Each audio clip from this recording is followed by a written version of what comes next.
महाराष्ट्र की राजनीति में हो रहे बड़े उलटफेर के बाद अब शरद पवार ने अपने पार्टी के नए नाम का ऐलान कर दिया है। महाराष्ट्र की राजनीति में मंगलवार को बड़े दिन रहा जब एनसीपी के नाम और पार्टी सिंबल पर अजीत पवार का अधिकार हो गया। तमाम विवाद के बाद अजीत गुट के खेमे को असली राष्ट्रवादी कांग्रेस पार्टी यानी एनसीपी करार किया गया। इसके बाद शरद पवार ने नई पार्टी का ऐलान कर दिया। उन्होंने अपनी पार्टी को राष्ट्रवादी कांग्रेस पार्टी शरद चंद्र पवार नाम दिया है। चुनाव आयोग के फैसले के बाद शरद पवार गुट की तरफ से आयोग में 3 नाम दिए गए थे।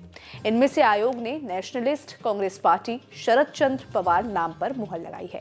शरद पवार की तरफ से आयोग को इस नाम के अलावा राष्ट्रवादी कांग्रेस पार्टी शरद राव पवार और एनसीपी शरद पवार नाम सौंपे गए थे। केंद्रीय चुनाव आयोग ने एक दिन पहले एनसीपी को लेकर अपना फैसला सुनाया था। इसमें आयोग ने बहुमत के आधार पर अजीत गुट को असली एनसीपी मानते हुए पार्टी का घड़ी चुनाव चिन्ह के इस्तेमाल की इजाजत दी थी। इस फैसले के साथ ही शरद पवार के हाथों उनके द्वारा बनाई गई पार्टी हाथ से निकल गई थी। पवार ने कांग्रेस से अलग होने के बाद 24 साल पहले 10 जून 1999 को राष्ट्रवादी कांग्रेस पार्टी यानी एनसीपी बनाई थी। कुछ महीनों पहले एनसीपी में फूट पड़ गई और शरद पवार के ही भतीजे अजीत पवार कई विधायकों को लेकर उनसे अलग हो गए थे। यही नहीं, अजीत पवार ने दावा कर दिया कि असली एनसीपी उनका गुट ही है। तभी से एनसीपी को लेकर रस्साकसी चल रही है। चुनाव आयोग ने अजीत पवार के पक्ष में फैसला किया तो शरद पवार गुट ने चुनाव आयोग के फैसले के खिलाफ सुप्रीम कोर्ट जाने का ऐलान किया था।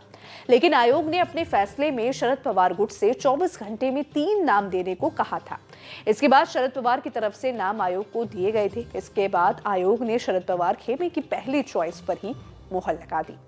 सूत्रों की माने तो शरद पवार गुट की उगते हुए सूर्य को चुनाव चिन्ह के तौर पर चाहता है। शरद पवार गुट की तरफ अपने खेमे के लिए आयोग से नाम लेने के बाद निर्दलीय घोषित होने का खतरा टल गया है। आयोग ने अपने फैसले में कहा था कि शरद पवार गुट अगर 7 फरवरी की शाम 4 बजे तक अपने खेमे के लिए नाम नहीं देगा तो उनके समर्थक विधायकों और सांसदों को निर्दलीय माना जाएगा। महाराष्ट्र में 6 सीटों के लिए राज्यसभा चुनाव घोषित हुआ।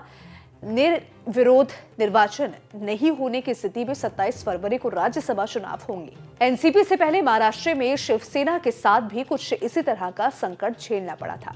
शिवसेना के प्रमुख नेता एकनाथ शिंदे पार्टी से अलग हो गए थे। उनके साथ कई विधायकों ने अलग गुट बनाया और खुद को असली शिवसेना घोषित कर दिया। तमाम कवायद के बाद वहां भी शिंदे गुट को असली शिवसेना माना गया। यह खबर लिखी है हमारे साथी अपूर्व श्रीवास्तव ने।